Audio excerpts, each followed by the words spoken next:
Bom dia a todas e todos. Perdão aí pelo atraso aí, que tivemos um problema técnico que precisou trocar o equipamento aqui. Eu quero agradecer aí todo o suporte técnico aí do Juraci, do Fábio aí, para dar esse apoio para as nossas reuniões e nossas gravações.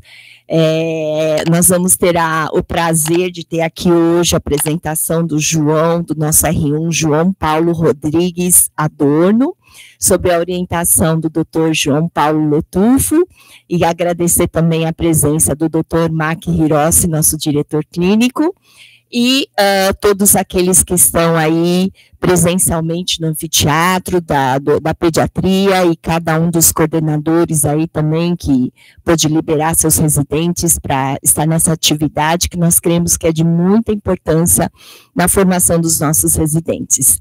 Então, sem mais delongas, vamos passar a palavra para o Dr. João Paulo Rodrigues Adorno, nosso R1.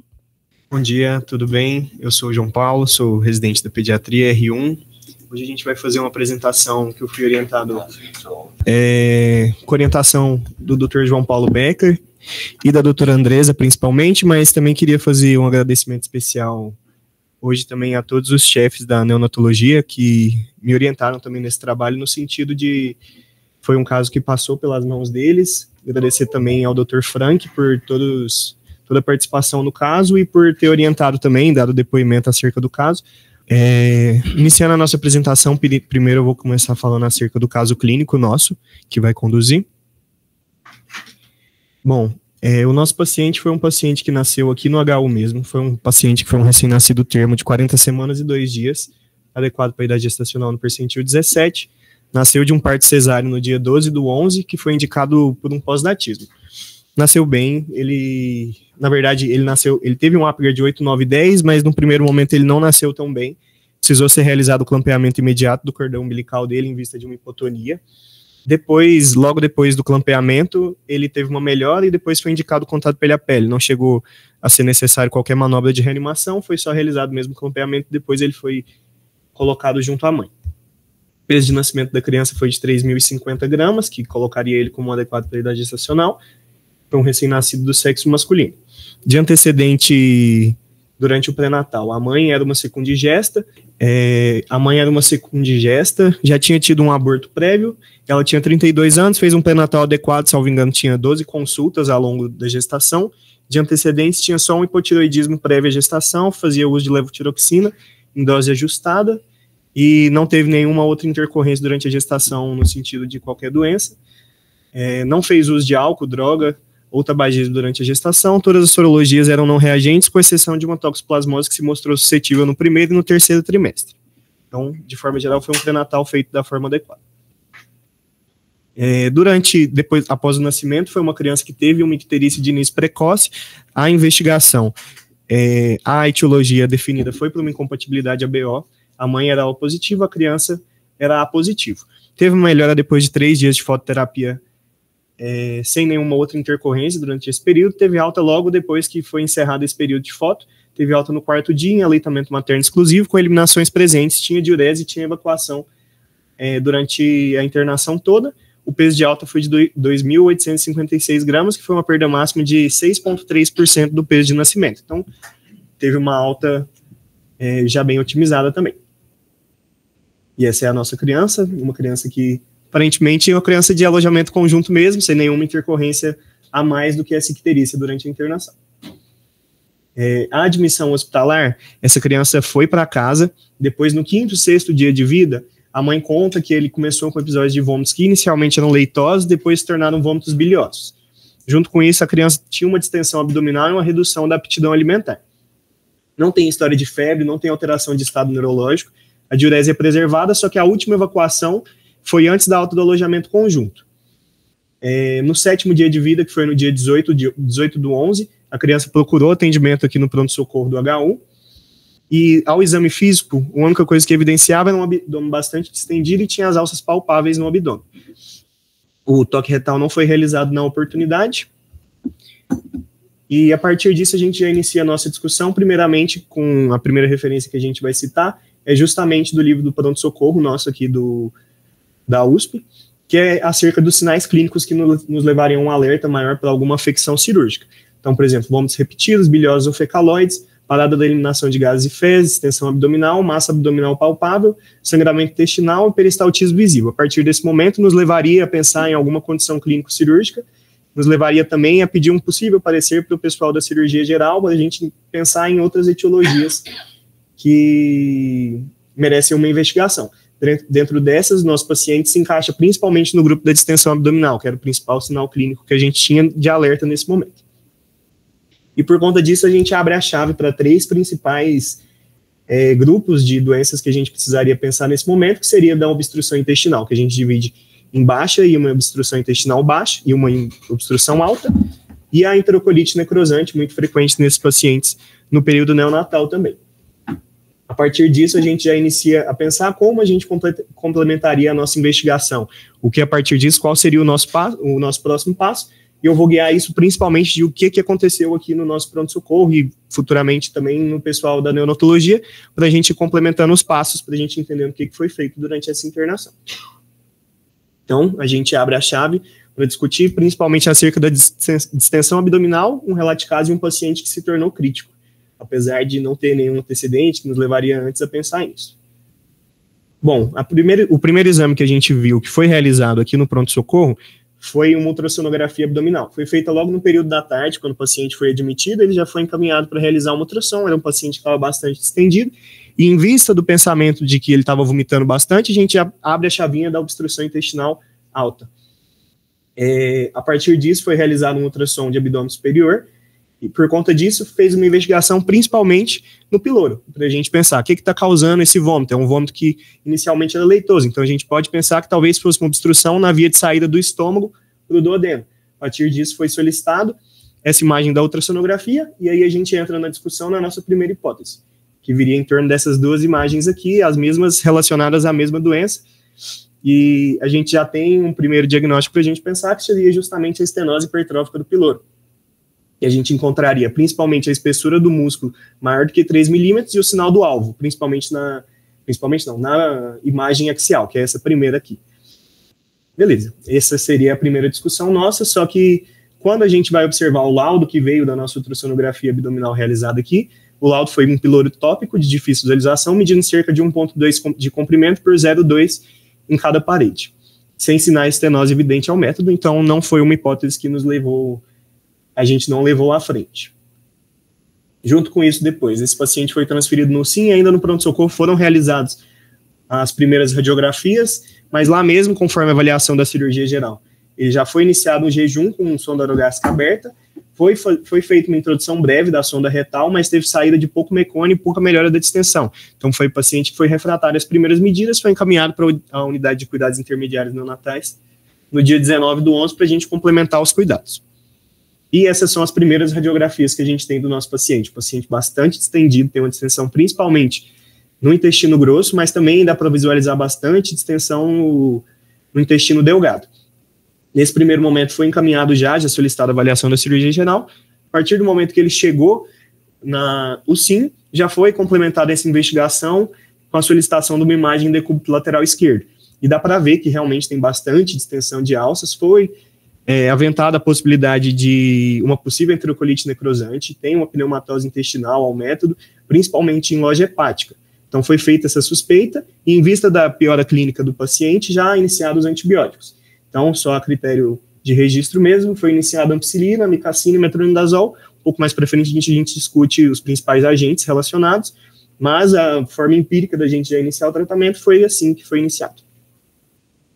Certo, durante o período da madrugada, por volta da 1 da manhã mais ou menos, esse paciente evoluiu com náusea e uma obstrução da sonda nasogástrica, e nesse momento mesmo já foi indicada uma laparotomia exploradora para ele. Ele estava com uma piora clínica importante, não estava com melhora com as medidas conservadoras, e em vista da suspeita e da possibilidade de um possível pneumoperitônio nesse paciente, já foi indicada a laparotomia. Durante a exploração cirúrgica, o que foi encontrado de achado foi uma ascite ictérica, um colabamento de alças, principalmente em jejum proximal, uma distensão do cólon e uma ausência de fatores obstrutivos ou zonas de transições que possível ser locais sugestivos de uma hipoganglionose, para nos levar a uma outra hipótese diagnóstica em breve. Essas são as imagens dele já em centro cirúrgico e depois na recuperação cirúrgica. Na primeira imagem já dá para ver que ele está entubado, já está com acesso passado, e realmente mantém bastante essa obstrução, apesar de todas as medidas. A obstrução não, bastante distensão, apesar de todas as medidas. E quando foi realizada a cultura desse líquido acítico, nessa acidiquitéria que a gente teve do paciente, o que foi visualizado na cultura foi uma Klebsiella e um Proteus. Então, em vista disso, a antibiótico terapia foi mantida até o 6º dia, então até o dia 25/11. E da questão infecciosa, foi um paciente que não tinha tido febre em nenhum momento, mas de toda forma, como foi realizada a exploração e ele tinha as culturas positivas, foi prudente manter a antibiótico terapia.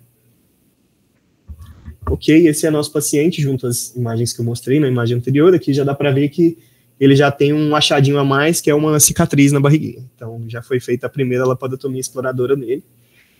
E foi isso. Junto a isso, a gente já inicia a nossa segunda discussão, que é acerca da enterocolite necrosante. Os achados, como a gente pode ver na segunda imagem ali da radiografia, é uma doença que ela, entre todos os achados que a gente tem pertinentes a ela, a fisiopatologia dela em si é que é uma necrose isquêmica da mucosa intestinal, tem uma inflamação grave, invasão por micro-organismos formadores de gás entérico, e vai ter a dissecção de gás para a parede intestinal e para o sistema venoso portal. A primeira seta branca que a gente tem na imagem é justamente de uma pneumoportia, enquanto a seta branca de baixo, mais devagar, a imagem de baixo, a seta de baixo já mostra uma pneumatose intestinal. Na imagem que a gente tem logo abaixo já é uma zona de necrose. Então é importante a gente ressaltar que isso não era do nosso paciente. Na exploração cirúrgica não foi aventado pelo cirurgião em momento algum que pudesse ter uma área de sofrimento, alguma zona de transição. Então realmente é só para a gente entender. E diferente do nosso paciente, a primeira imagem ali, a imagem A, mostra um RN bastante pequenininho, provavelmente um prematuro, bastante estendido, que é um dos principais fatores de risco para o desenvolvimento dessa doença, que é justamente a prematuridade. E aqui os achados que a gente veria em um paciente que tivesse um sofrimento de alça importante, e nesses pacientes já teria que fazer a ressecção dessas áreas mais acometidas. O que, infelizmente, não foi o caso do nosso paciente, era um paciente que realmente tinha uma distensão abdominal bastante importante, mas não tinha nenhuma zona de sofrimento, para a gente precisar retirar. Junto com isso, a gente só faz rápido uma discussão acerca dos principais patógenos que a gente tem em volta nessa doença da enterocolite necrosante, e já vou puxar diretamente para o nosso paciente, que seria o caso aqui de um paciente que teve um início tardio, para início da doença, e a gente vê aqui que realmente a gente viu uma Klebsiella positiva e entra junto dos alguns agentes menos comuns, mas que está assim relatado na literatura que é um agente que é possível. Mas geralmente os agentes principalmente envolvidos são E. coli, GBS e alguns patógenos adicionais. E como é um paciente que estava em ambiente neonatal, também a gente levaria a pensar em outros agentes. Então, a gente, nesse momento, a gente viu que cresceu uma Klebsiella e um Proteus. Logo depois disso, esse paciente retornou para a unidade de terapia intensiva neonatal, depois foi encaminhado para o UCIM. Inicialmente, ele ficou em NPP, mas o jejum com a sonda fechada não teve débito. Foi tentado reintroduzir a dieta no 5º pós-operatório, mas é um paciente que não tolerou muito bem as medidas, apesar de tentar fazer uma progressão bem lenta mesmo. No dia 29/11, ele retornou com um quadro muito parecido com o da admissão, tinha vômitos biliosos e uma distensão abdominal, isso no 10º pós-operatório. Foi reiniciado o jejum para esse paciente, mantida a sonda aberta e iniciado um soro de manutenção. Então, nesse momento, foi interrompida a tentativa de reintrodução de dieta, e esse paciente ficou em NPP plena até o dia 1º de dezembro e não tolerou novas tentativas de fechamento da sonda. Esse é o raio-x desse paciente logo no dia 24/11, que foi quando foi tentada a reintrodução da dieta, ainda mantinha da distensão, apesar de que comparado com aquele primeiro raio-x não está da mesma forma. E a partir daí a gente entra novamente em como a gente complementaria a investigação, qual seria a nossa próxima hipótese e como a gente partiria com esse caso a partir daqui. E a gente entra no próximo exame que foi solicitado, que foi justamente o enema. O enema opaco a gente usaria ele justamente para a investigação da doença de Hirschsprung. Então, a partir desse momento, a gente tenta comparar os achados de como seria a doença e como foi para o nosso paciente. É um paciente que realmente a gente vê que tem uma distensão colônica bastante importante, mas em momento nenhum a gente vê algum afilamento. Todo o contraste que a gente faz através do enema, ele consegue se difundir de forma geral, de forma estável. Não tem nenhuma zona que fica com menos captação do contraste em si. Todas as imagens a gente vê que realmente pega de uma forma global todo o intestino grosso. Não tem nenhuma zona assim de afilamento, ou nenhuma zona mais sugestiva. E aí a gente abre a discussão de por que a gente pensaria e como a gente investigaria um paciente nessa suspeita de doença de Hirschsprung. É um paciente que a gente entraria nele na chavinha da alta suspeição, principalmente em vista da distensão abdominal. Mas ele não tinha outros fatores, como história familiar positiva, história de síndrome de Down ou de alguma outra trissomia, ou atraso da eliminação no mecônio. Foi um paciente que teve tudo isso direitinho no período neonatal, mas não tem nenhum outro antecedente. Mas, de toda forma, é um paciente que estava bastante distendido, e a gente abre a chavinha para o suspeita alta ou moderada, que é um paciente que tem uma enterocolite necrosante associada com a doença de Hirschsprung. Então, ele tem os sintomas, foi aventada a possibilidade, foi feita antibiótico terapia, foi feita uma avaliação de emergência, a gente está aqui mais ou menos, uma avaliação de emergência pela equipe da cirurgia, conforme o guideline coloca para a gente, esse dado principalmente do UpToDate, foi realizada a radiografia abdominal, e depois disso, a partir dos achados e da consulta com a cirurgia, eventualmente sendo realizada a laparotomia, a gente já entra nos exames para a gente investigar como que seria a doença de Hirschsprung, que tem 3 exames principais que a gente precisaria fazer, que seria o enema, que foi o realizado aqui, a manometria, que não tinha disponibilidade, ou a biópsia retal, tá bom? E a partir disso, se viessem achados positivos, a gente estaria diante de uma doença de Hirschsprung, se viessem negativos, a gente estaria diante de uma provável constipação funcional. Lembrando que você fazer a biópsia no primeiro momento não é o recomendado, o ideal é que você inicie a investigação com a manometria e com o enema. E a partir dos achados, a gente vai comparar também como que é a questão da sensibilidade, especificidade, para a gente entender em que momento a gente precisaria indicar essa biópsia e como seria feita essa investigação daqui para frente.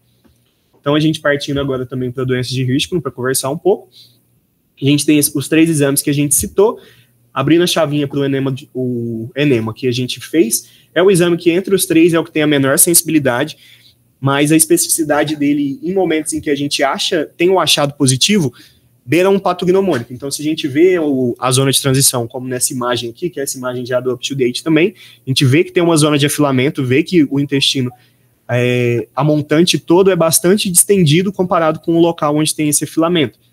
E a gente, a partir desses achados, a gente tem a comparação, por exemplo, desse índice o índice reto-sigmoide, que a gente faz uma comparação entre o diâmetro do reto e o diâmetro do sigmoide, que em crianças normalmente é maior do que 1, só que na doença de Hirschsprung a gente vê menor do que 1. Então, esse é um achado que não seria sugestivo também nesses casos. Os demais exames, a biópsia é um exame que a gente vai diretamente no nosso ponto de suspeição, e ele tem uma especificidade de 100%, então a gente confia bastante nisso.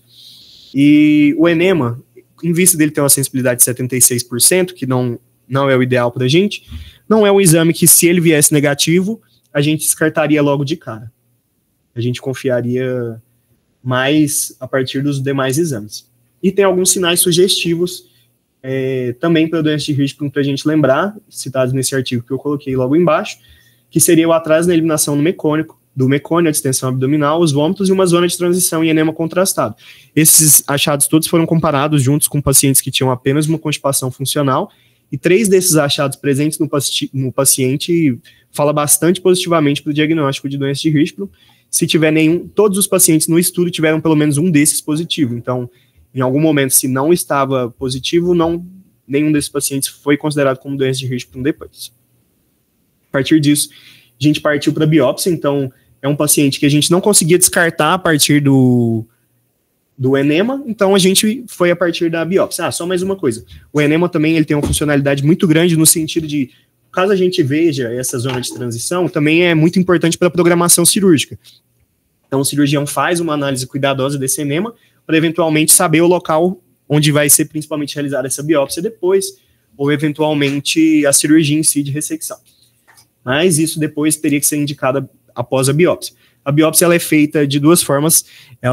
Num primeiro momento, a gente vai fazer a biópsia a 1 a 2 centímetros mais ou menos da linha pectina e tem que fazer uma biópsia proximal, isso na tentativa de captar onde é a zona de aganglionose e onde seria a zona onde já tem gânglios.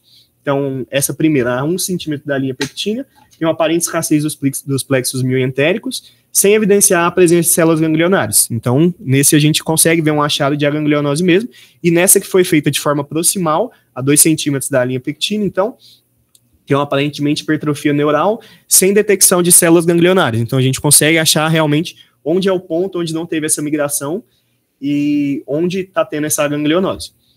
Em nota, já na imunistoquímica, ele deixa para a gente que a hipoganglionose distal fisiológica em desenvolvimento tecidual dos recém-nascidos é uma possibilidade que deve ser aventada também nesses casos.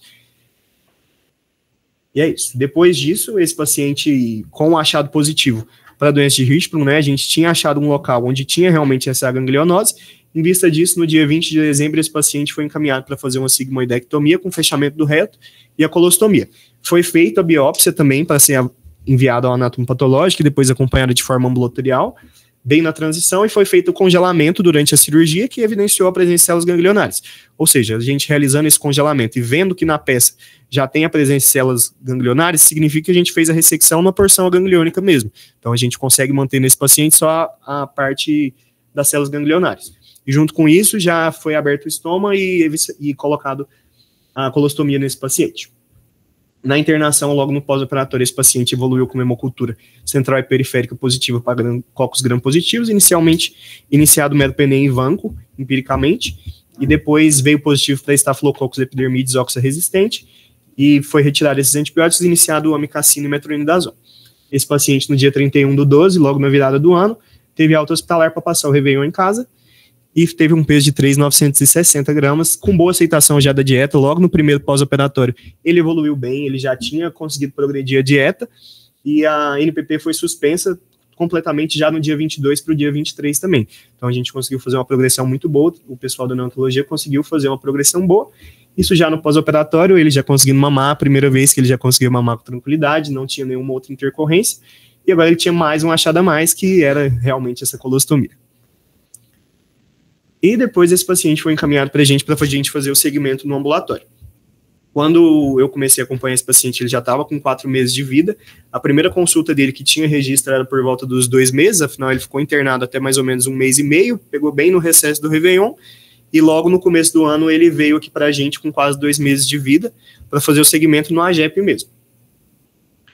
E logo na segunda consulta dele, salvo engano, que foi na consulta do dia 20 de janeiro, ele já veio para avaliação já com o laudo pronto, que foi o primeiro balde de água fria que veio para a gente nesse caso desse paciente, que nesse segundo anátomo patológico a gente viu que tinha assim a presença de células ganglionares, plexos mucosos e mioentéricos presentes, e não tinha observado nenhum segmento de ganglionose. E os sinais morfológicos específicos de maturidade, displasia ganglionar, especialmente no plexo mioentérico. Esse eu deixei grifado em vermelho para a gente falar um pouco melhor daqui a pouco, ou seja, era um paciente que realmente, aparentemente, não tinha uma zona de aganglionose. Quando a gente faz a avaliação a partir da imunistoquímica, o principal marcador que a gente tem na avaliação da doença de Hirschsprung, para a gente fazer a investigação dessas células ganglionares, é justamente da calretinina, que a partir do momento em que ela vem positivo, a gente tem uma exclusão desse diagnóstico da doença de Hirschsprung. Ela negativa fala bastante a favor, mas ela cora as células ganglionares. Então, a partir do momento que ela vem positiva, a gente vê que realmente a imunistoquímica vem positiva para as células ganglionares, a gente passa a pensar em outros diagnósticos nesse momento. E já na nota da imunistoquímica mesmo, o pessoal da patologia coloca para a gente que é um conjunto de achados que sugere a possibilidade da displasia neuronal intestinal ou distúrbio neuropático intestinal primário. Mas eles colocam sempre que a interpretação médica final depende da integração, claro, dos dados clínicos e exames complementares. E eles citam também justamente a manometria e o enema que foram realizados. Então a gente abre um pouquinho da chave também para discutir um pouco do que aparentemente foi o diagnóstico final desse paciente mesmo, até no prontuário dele no Menino Jesus foi colocado justamente essa hipótese, que é da displasia neuronal intestinal. A displasia neuronal intestinal, peguei 2 estudos para a gente conversar um pouco sobre. Ela é um diagnóstico que é bastante controverso, é um diagnóstico que entra mais para o lado da patologia em si do que para uma sintomatologia e tudo mais para a gente investigar na pediatria. Não deve ser, na verdade, a nossa primeira hipótese, aquilo que a gente vai pensar, porque justamente nesse primeiro estudo que eles colocam, deixei grifado que a alta frequência de anormalidades histológicas em lactentes jovens sugere que algumas das características dessa doença em si podem representar uma variante normal do desenvolvimento pós-natal, em vez de um processo patológico. Então, é um quadro que ele tem, sim, uma doença que simula a doença de Hirschsprung, é um quadro que gera uma distensão abdominal, pode vir junto com a constipação, Então, um diagnóstico diferencial para a gente, principalmente de constipação funcional, pode ser um diagnóstico diferencial para doença de Hirschsprung, mas que os achados em si já não tem tanta, assim, consenso entre o pessoal da patologia, os estudos sempre tem alguma divergência entre os que laudam esse diagnóstico e os que laudam outro, mas de toda, ou consideram uma variante normal da normalidade também. E de forma geral, é um quadro que pode sim gerar essa sintomatologia que o nosso paciente teve. Então entra no ramo sim dos diagnósticos diferenciais, mas que de forma geral, quando a gente vai ver no segundo estudo aqui, que como que foi feito o acompanhamento desses pacientes, esse estudo foi realizado com 105, 108 pacientes que tiveram esse diagnóstico histopatológico, foi feito um segmento de 5 a 9 anos com eles para entender como seria o prognóstico, como seria a evolução desses pacientes. E todos esses pacientes tiveram medidas conservadoras durante o estudo. E esses pacientes, na grande maioria deles, evoluíram com evacuações diárias, praticamente, ao longo da vida, nesse período do estudo, sem necessidade de nenhuma reabordagem, sem necessidade de qualquer medida adicional, a não ser as medidas conservadoras. Então, são pacientes que, de forma geral, podem ser levados, assim, com medidas dietéticas, laxantes e medicamentos procinéticos, mas não necessitaram depois de novas reabordagens, até porque foi descartado um diagnóstico cirúrgico para a gente precisar reabordar após. E esse paciente agora, já com um diagnóstico um pouco mais bem estabelecido também, a gente entra em como ele evoluiu, como está sendo o segmento dele, para a gente entender como está sendo nosso papel, nossa avaliação no ambulatório. A primeira consulta realmente foi essa com 2 meses, é um paciente que já recebeu alta em uso de fórmula, estava fazendo fórmula de 3 em 3 horas, e nesse período a mãe já conta pra gente que estava tendo uma recusa importante do seio materno, já não estava tendo uma produção muito boa, e a criança não estava aceitando tão bem. Os pais foram treinados durante a internação, foram encaminhados também à unidade básica de saúde que pudesse fazer o acompanhamento dessa colostomia e fazer as trocas de bolsa, e os pais em si já conseguiam fazer a troca de bolsa. A cada 3 dias eles faziam higiene com sabonete neutro, faziam a limpeza toda adequada, nunca teve nenhuma intercorrência, nenhuma infecção, qualquer coisa relacionada. E a criança já começava a ter indícios de que teria um desenvolvimento adequado, já respondia com sorrisos e já emitia sons, tinha uma movimentação ativa. Esse é ele, todo bonitinho já, um pouco mais para frente. Com 3 meses, ele já recebia fórmula de 180 ml, estava interagindo através de gargalhadas, tinha uma sustentação cervical adequada, segurava os objetos com as mãos. Com 4 meses já conseguia fazer apoio com o antebraço, levava os objetos até a boca e sempre manteve um desenvolvimento também ponderostatural muito bom, e os pais sempre foram bastante cuidadosos com ele. No ambulatório ainda, com 6 meses, ele já sentava com apoio, apontava o que desejava, seguia os sons e estímulos, emitia sílabas simples, e tinha já, nessa consulta, a gente realizou com ele a introdução alimentar. A gente fez as orientações, claro que adaptadas, explicando para a mãe como seriam as mudanças relacionadas. Ele sempre tinha... Quando ele chegava na consulta, ele já tinha a bolsa um pouquinho cheia, porque a mãe, eu pedia para ela sempre ela chegar, para a gente entender como que estavam as evacuações dele também. Então, seria nesse dia que ela ia realizar a troca, então a gente via, as fezes geralmente era de coloração amarelada, era uma consistência líquido para pastosa, mas mais para líquida, e assim, nunca teve nenhuma intercorrência relacionada. Foi iniciado sulfato ferroso nessa consulta para ele também. Com 7 meses, ele já comia a papa principal, as frutas, e ele fazia ainda a fórmula 4 vezes por dia. Ele já era bissilábico, já imitava sons e falas diversas, sentava sem apoio e transferia objetos entre as mãos, então já tinha todos os sinais de prontidão, realmente era um paciente que dava para a gente manter esse acompanhamento e confiar. Esse era ele durante o acompanhamento, sempre manteve muito bem, tem uma colostomia ali de acessório, mas de forma geral sempre se manteve muito bem, teve um desenvolvimento muito legal. E com 8 meses de vida foi quando a gente virou uma nova chavinha para ele. Ele, no dia 17/7, foi aguardado com que ele tivesse 10 quilos ainda, a programação da cirurgia para ele fazer a reabordagem, fazer esse abaixamento do colo. O cirurgião que operou ele foi o mesmo cirurgião que o operou também nessa reabordagem, só que a segunda abordagem foi realizada lá no Hospital Menino Jesus. No dia 18/7, ele já retornou com evacuações amarelo líquido pastosas, só que agora ele realmente fazia as evacuações sem ser na colostomia. No dia 22/7, já foi liberada a dieta para ele por via oral, os mesmos 180 ml que ele fazia, de 3 em 3 horas, e no dia 31/7, ainda no pós-operatório, ele voltou pra gente no retorno. Agora as fezes eram amarelo pastosas, não eram mais líquido pastosas, e tinha uma frequência elevada, 4 a 5 vezes, ele ainda estava tendo essa regulação do hábito intestinal, e a única intercorrência que a gente teve ao longo de todos esses meses foi logo depois da cirurgia, que assim, o períneo dele nunca tinha entrado em contato com fezes desde a alta hospitalar aqui no alojamento conjunto.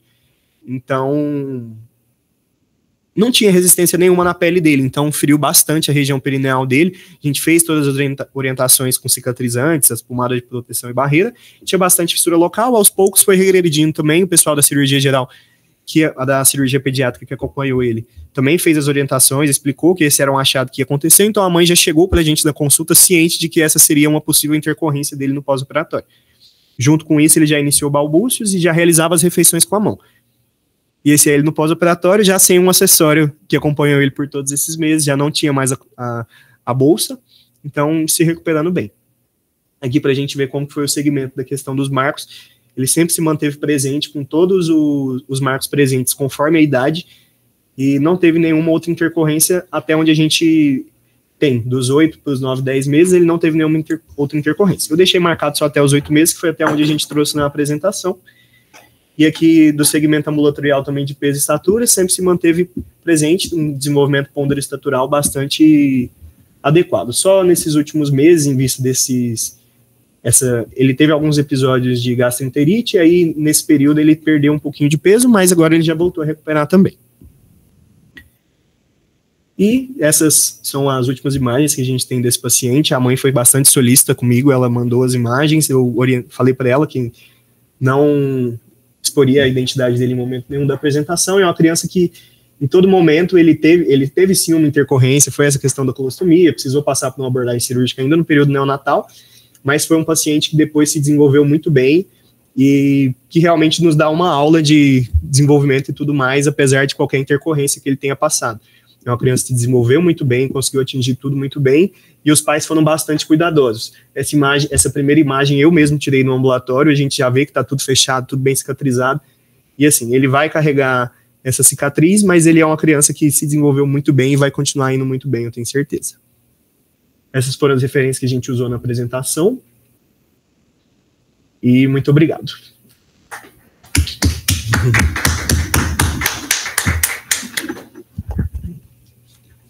Só mais um agradecimento especial, queria agradecer mais uma vez o Dr. João Paulo, Dr. Andresa, que me ajudaram bastante com a apresentação, para fazer o levantamento do prontuário e tudo mais, e também fazer um agradecimento especial à equipe da neonatologia, principalmente o Dr. Lucas, que foi o médico que deu a alta para esse paciente, e que me fez um relato sobre como tinha sido a internação e, ao final, como tinha sido também, mas agradecer também todos os demais assistentes por todo o cuidado que foi realizado com ele durante a internação, e durante o acompanhamento no ambulatório. Obrigado. Bom, então, primeiramente, parabéns pela excelente apresentação, tá, João? E você foi super didático, acho que esse é um caso que nos ensina aí as hipóteses, então, muito parabéns aí pela apresentação e todos que te orientaram, tá? E eu gostei especialmente também porque é um caso que envolve diversos setores, né? Então, eu acho que essa é uma das nossas missões mesmo, essa integração entre os setores. Então é muito, muito bom ver tudo o que aconteceu na parte da ANEL, o pessoal do PA que esteve envolvido, e aí agora o ambulatório, esse segmento longitudinal, que é tudo que a gente espera. E então eu vou passar a palavra aqui para o Dr. João Paulo, que também participou dessa orientação, e eu queria também dizer para todos os presentes aí, online ou no anfiteatro, todos aqueles que quiserem fazer algum comentário, favor, ou mandar no chat, ou levantar a mão, para a gente poder também passar a palavra para vocês. E eu vou passar, então, a palavra primeiro para o Dr. João Paulo. Bom, bom dia a todos, e eu acho que ninguém tem dúvida de que o meu xará caprichou aí nos levantamentos e na apresentação. Mas esse é um caso, acho que a gente não precisa acertar o diagnóstico, dificilmente a gente vai acertar o diagnóstico, né, de prima. O que a gente não pode é errar a conduta, né? Então essa linha de pesquisa toda que foi feita, os exames tal, essa sequência toda, acho que tem que ficar para a gente num caso desse de distensão abdominal, como a gente viu. E muito interessante a apresentação, porque você aproveitou todas as possíveis possibilidades para dar aí um recado aí para a gente relembrar, né, dessas outras possibilidades de diagnóstico, né. Eu acho que a importância de você apresentar um caso desse é muito importante, porque eu me lembro do primeiro caso que eu apresentei como interno, que eu publiquei como interno, que foi uma sarcoidose pulmonar em criança. E eu nunca vou me esquecer disso, né? Então, a gente aprende muito com os casos que a gente recebe, né? Então, fuçar o caso até o fim, mesmo que você não tenha acompanhado todo o trajeto da criança, seguramente você vai guardar isso para o resto da vida. E a grande valor disso é publicar esse caso, né? Não parar aqui na apresentação, é publicar, apresentar em congresso, né? E depois publicar. Uma coisa que a gente deu uma parada aí, aqui no Hospital Universitário, só para você ter uma ideia, em um ano, lá para trás, nós conseguimos fazer 70 trabalhos, 70 apresentações em um ano, né? 70 artigos publicados em um ano. Então, isso era muita coisa. E hoje a gente tem isso, a gente perdeu um pouco esse embalo pelas dificuldades do hospital e excesso de trabalho e tal, e esse tipo de coisa é bastante importante para a gente mostrar para os outros casos que são importantes para a gente levar o conhecimento para fora da Universidade de São Paulo, né? Então, acho que você está de parabéns. Displasia neuronal intestinal.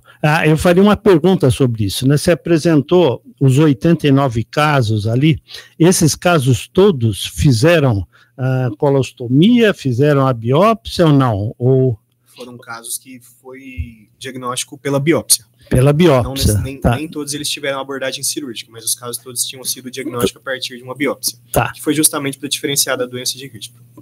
Então, você conversou com o cirurgião, né, sobre a possibilidade da gente não fazer a colostomia nesse caso? Quer dizer, por que a colostomia foi indicada aí? Nesses pacientes, principalmente no período neonatal, é muito complicado essa questão da abordagem, porque geralmente na doença de Hirschsprung, a abordagem que a gente vê é através do períneo mesmo. Só que em vista do ânus da criança ser muito pequeno, ainda no período neonatal, é muito complicado com que a gente faça essa abordagem nesse primeiro momento. E para você fazer essa abordagem de não colocar uma colostomia, você tem que ter certeza que o único segmento acometido é aquele da biópsia, o que a gente não consegue garantir, né?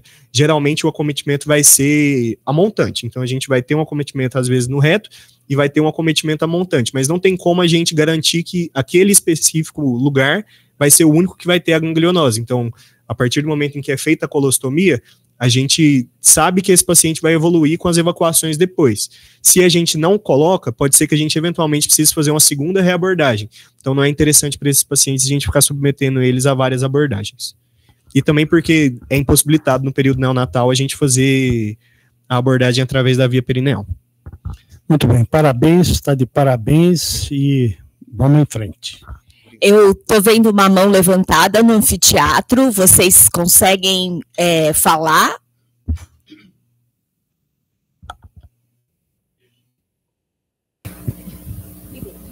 Peguei. Tá dando para ouvir? Sim, pode falar, Karen. Parabéns, João, ótima apresentação. Eu só queria falar um pouquinho para mostrar para vocês um pouquinho a angústia que foi da equipe da neonatologia acompanhar esse bebê nesses dias. Inclusive, eu acho que ele mostrou uma foto da distensão abdominal desse bebê. Era uma distensão muito importante, muito angustiante. Mesmo para prosseguir a investigação, fazer o enema opaco, o medo da translocação, foi um paciente que deixou a gente bastante preocupado. E eu só estou falando aqui porque eu fico muito contente de saber o desfecho, esse final feliz para esse bebê, porque a gente realmente estava muito preocupado.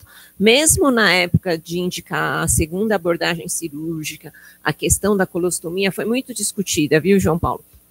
porque a gente sabia que em uma das hipóteses, talvez a colostomia piorasse o prognóstico. Então, saber que esse bebê evoluiu bem é um alívio para nós, porque na hora ali do dia a dia, com a família angustiada, a gente vendo a criança sofrida, né? É muito difícil fazer esse tipo de decisão, e a gente só rezou. Que bom que deu certo. Parabéns, viu, gente? Parabéns, João, pela apresentação. Eu tenho notado que os residentes têm conseguido fazer uma apresentação de professor, assim, realmente tem me impressionado bastante. E eu queria chamar a atenção, acho que eu já falei isso algumas vezes, eu quero repetir, porque isso é muito importante, a gente fazer essas reuniões clínicas para mostrar alguns casos que, muito provavelmente, não serão todos que vão acompanhar uma criança com esse diagnóstico, né? Displasia neuronal intestinal. Para mim, é a primeira vez. Então, eu aprendi, né, através da apresentação, e eu imagino que talvez alguns assistentes tenham visto isso pela primeira vez. Agora, eu quero chamar a atenção também, que achei bem bacana, e nas apresentações tem sido feito isso, de enfatizar diagnósticos diferenciais, né, porque você pensar em estenose hipertrófica de piloro e saber estenose hipertrófica de piloro é obrigatório, todo pediatra precisa saber, então precisa passar esse diagnóstico pela cabeça numa situação como essa de distensão abdominal. Da mesma maneira, que é até mais comum, né, enterocolite. Enterocolite é um diagnóstico que todo pediatra precisa saber, então trabalhar diagnóstico diferencial, então saber enterocolite necrosante é importante para todo pediatra, e da mesma maneira o Hirschsprung. Então, eu gostaria que todos fossem para casa, claro, eu acho que saber ler e conhecer a displasia, tive até que anotar aqui, porque realmente é uma coisa que é raro, né? Displasia neuronal intestinal é importante, mas eu quero que todos saibam, é obrigatório, ninguém pode sair da residência sem saber manejar, pensar, fazer o diagnóstico clínico, saber fazer o diagnóstico complementar e saber quais são as condutas, né? E tudo isso requer esse tipo de reunião clínica em que se apresentam os casos que não são todos que vão ver. Então, mais uma vez, acho que essas reuniões engrandecem o conhecimento dos residentes que estão se formando como pediatra, e também para nós que somos mais experientes, é um momento de revisão e de conhecer alguns diagnósticos que também não são comuns no nosso dia a dia. Então, parabéns, e realmente foi um aprendizado para mim também. Obrigado. Bom, então eu vou encerrar a reunião, novamente parabenizando aí, e também, né, mensagens aí no chat te parabenizando, né? Obrigada aí a todos pela audiência ali, agradecer especialmente aqui o pessoal do suporte técnico, aqui o Juraci, o Fábio, e também as nossas secretárias, Priscila e Adriana, que se dedicam tanto para que isso possa acontecer, e cada um dos coordenadores. Lembrando, então, que essas reuniões ficam gravadas online, vão estar disponíveis no YouTube do HU, daqui a algumas semanas, e também lembrar que semana que vem, neste mesmo horário, às 9 horas da manhã, agora no anfiteatro do segundo andar, que vai estar disponível, nós teremos uma nova reunião clínica, agora sob a coordenação do pessoal do PSI, tá bom? Então, não separem na agenda, daqui a pouco vocês vão receber mensagens aí sobre isso, tá? A gente não teve na semana prevista por conta da prova de teste de progresso de vocês, e por isso que o cronograma ficou um pouco diferente dessa vez, tá bom? Então, muito obrigada, parabéns, e assim eu encerro a reunião.